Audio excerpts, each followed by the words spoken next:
적군이 지나가게 하시고 나쁜 것도 지나가게 하시는 전적으로 하나님을 의지하고 하나님만 의지하고 기도하면 위기의 순간도 놓치지 않으시고 도우시는 전능하신 하나님을 경배합니다. 찬양합니다. 사랑합니다. 여러분의 삶 속에 아마 이런 순간순간 정말 하나님이 나를 도우셨구나 이런 감정들이 많이 있을 줄로 믿습니다. 이와 같이 때를 따라 돕는 은혜라는 말은 우리가 알지 못하는 하나님의 길로 우리를 인도해 주시는 겁니다. 나는 이쪽 길을 생각했는데 하나님의 길은 이 길이에요. 나 하나님의 길로 가게 되면 우리는 목표를 잘 쓰는 거예요. 또 두 번째 때를 따라 돕는 데는 우리가 계획하지 않은 하나님의 방법으로 내 문제를 해결해 주셔요. 나는 이것을 이렇게 해결해 주세요 라고 했는데 하나님은 다른 방법으로 해결해 주십니다. 나는 생각한 다른 방법이 훨씬 좋은 방법이에요. 처음에는 기도 응답 안 해주셨다. 하나님 계십니까? 왜 이러잖아요? 나 좀 시간 인내하면서 기도하면서 지나다 보면 하나님의 때에 주신 그 응답이 얼마나 감사하고 얼마나 위대한 것인가를 우리가 깨닫게 된다고 하는 것입니다. 그래서 때를 따라 돕는 하나님의 은혜를 받으려면 첫 번째는 은혜의 보좌 앞에 단계에 나아가야 합니다. 우리 구약 시대에는 하나님의 보좌는 심판의 보좌로 그렇게 무섭게 비춰진 것에 반해 신약 시대에 하나님의 보좌는 예수님이 우리의 죄를 대신 지시고 죽으시고 부활하시고 승천하셔서 앉아 계시는 자기 백성을 언제든지 용서해 주시고 구하는 은혜를 내려주시는 곳으로 말씀하고 있습니다. 그래서 우리는 지은 죄로 말미암아 하나님 앞에 담대히 나아갈 수 없는 그런 자들이지만 이제는 언제든 용서하시고 은혜를 베풀어 주시는 하나님의 은혜 보좌 앞에 담대히 나가야 한다는 겁니다. 어려움이 있을 때 사람 의지하지 마세요. 가서 높은 자리에 있는 사람 가서 찾아가서 이 문제를 해결해 달라고 이렇게 말하지 마시고 예배의 자리로 나가십시오. 기도의 자리로 나가십시오. 찬양의 자리로 나가십시오. 충성의 자리로, 헌신의 자리로 나아가야 합니다. 그래서 우리들은 아무것도 안 보여요. 그렇게 기도하겠을 때 하지만 하나님 앞에서 우리 앞에서 일하고 계시다는 겁니다. 그 길을 열어주고 우리 문제를 해결해 주시고 계시다는 겁니다. 둘째는 긍휼하심을 받아야 합니다. 긍휼이란 뭐예요? 어떤 연약한 자를 연약한 상태로 그냥 놓아두지 아니하시고 도와주시기를 원하는 마음. 우리도 어떤 서로 도외적인 간에 어떤 일을 중할 때 정말 긍휼이 여기는 마음이 나요. 얼마나 힘들까? 얼마나 고통스러워. 긍휼이 여기는 마음. 도와주고 싶은 마음이 옵니다. 그때 성령께서 하시는 일이에요. 그럼 즉시 도와줘요. 즉시 도와주고 그것이 필요하다는 거예요. 그래서 하나님은 긍휼의 하나님이세요. 그래서 우리가 무엇이든지 내가 할 수 있어? 내 힘으로 할 수 있어? 내가 이런 능력이 있어? 하고 내가 하려고 하면 하나님께서 그래 네가 해봐라. 그렇게 간섭을 안 하시죠? 근데 정말 하나님 저는 아무것도 할 수가 없습니다. 그 손으로 하나님 저는 너무 연약합니다. 너무 부족합니다. 하나님 저를 정말 불쌍히 여겨라. 긍휼히 여겨라.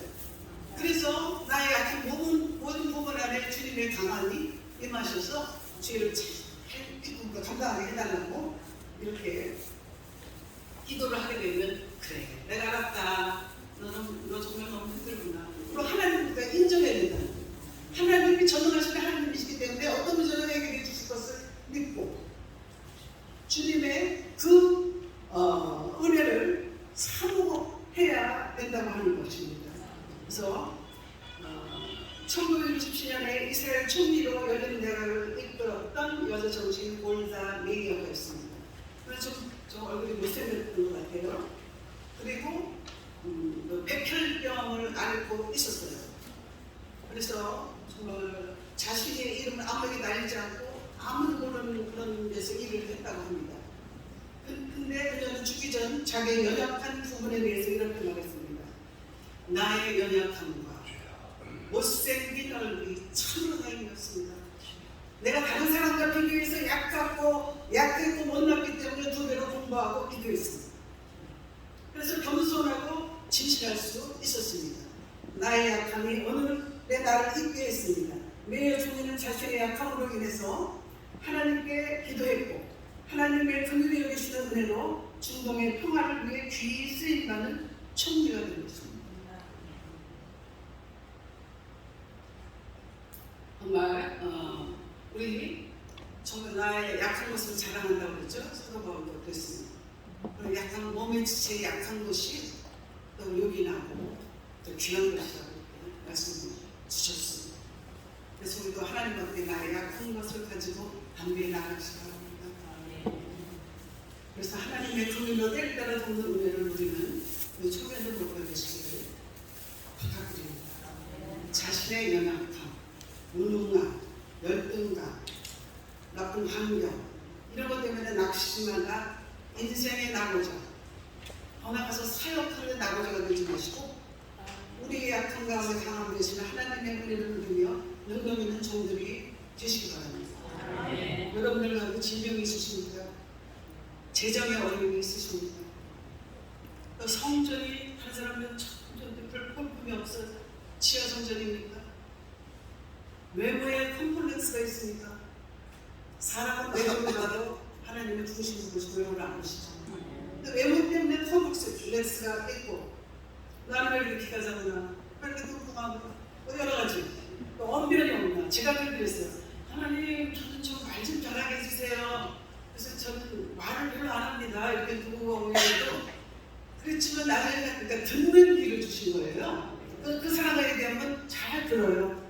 들으면 들은 대로 기도하죠. 그러니까 내가 언변이 없는, 내가 말을 잘했으면 이러고 저러고 뭐 얘기했을 거 아니에요? 근데 말을 잘 못하니까 그냥 들어줘요. 들어주고 기도하고 그러니까 들어도 하나님 쓰시잖아요. 성질이 불같아서 화를 참지 못하니까 우리 주위 종들이 많이 그러십니다. 아주 못 참아요. 조금만 못 참아서 불같이 화를 냅니다. 근데 화를 내는 것도 잘못된 거고 화내게 만드는 사람은 더 나쁜 거죠. 우리가 서로 조심해야 돼요. 마음을 서로 화내게 하지 말고. 얼마나 아름다워. 우리 마음에 예수님이 계신데 얼마나 좋아요. 얼마나 감사해요. 근데 정말 말도 이쁘게, 말도 아름답게, 그렇게 다른 사람들을 덕을 세우고 이렇게 올려줄 수 있는 그런 사람이 되어야 되지 않겠어요? 전능하신 하나님께서는 우리의 모든 약한 것들을 활용하며 들어 쓰시는 분입니다. 약한 것들 때문에 낙심하지 마세요. 우리는 상상할 수 없는 만큼의 큰 은혜를 받은 사람들이라는 것을 깨닫는 것이 중요합니다. 우리가 하나님을 알기도 전에 이미 대속의 은혜를 베풀어 주셨고 우리가 아직 주인이 되었을 때에 그리스도께서 우리를 위하여 죽으심으로 하나님께서 우리에 대한 자기의 사랑을 확증하셨느니라. 우리 하나님의 생명 앞서 우리를 보내주신 그런 너무너무 나는 행복자로다, 행복한 사람이라는 것은 행복한 사람들입니다.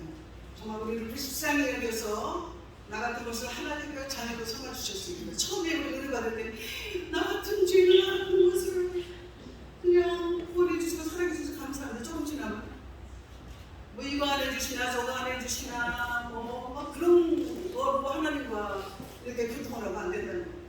아직도 끝까지 처음 먹은 마음처럼 저 아직 연락 안 가고 싶은데 저 죄성이 많습니다. 하나님 성령께서 말씀을 꺼내주시고 그런 것을 붙여주시고 이렇게 계속 그렇게 하다 보면 나는 인간이 거룩하고 온전할 수가 없어요. 근데 그런 예수님의 성품을 닮아가는 나를 발견하게 됩니다. 어느 때 어머 내가 잘 참았네. 그리고 내가 다른 사람들을 나를 욕하고 정작 핍박하는 사람들까지 사랑할 수 있는 마음을 하나님 주시는데 이렇게 깨달을 때가 온다는 거예요.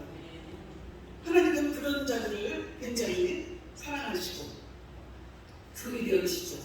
그래서 우리의 삶을 돌이켜 보면 하나님께서는 때마다 돕는 은혜를 베풀어 주셨습니다. 우리가 몰라서 그래요. 돕는 은혜. 우리 안에 질병이 있잖아. 어떤 데 그래요. 참 제가 나이가 많은데 참 건강한 걸 주셨더라고요.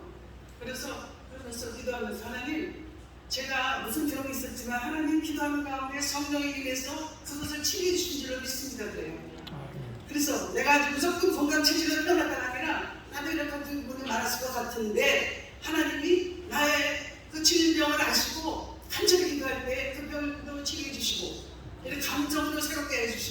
영원로 강건하게 하시고 이런 하나님을 저는 믿고 감사합니다.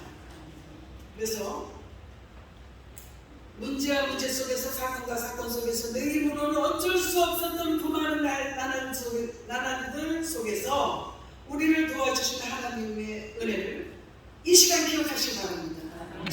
그랬지? 근데 하나님이 이렇게 나를 인도하시고 나를 사랑해 주셨는데 내가 그것을 깨닫지 못하고 원망했네, 불평했네, 내가 하나님의 뜻대로 살지 못했네, 이런 마음이 들게 될 것입니다. 그래서 정말 때를 따라 적절하게 주시는 하나님의 은혜를 깨닫고 현재의 어려움 속에서도 오히려 감사하시기 바랍니다.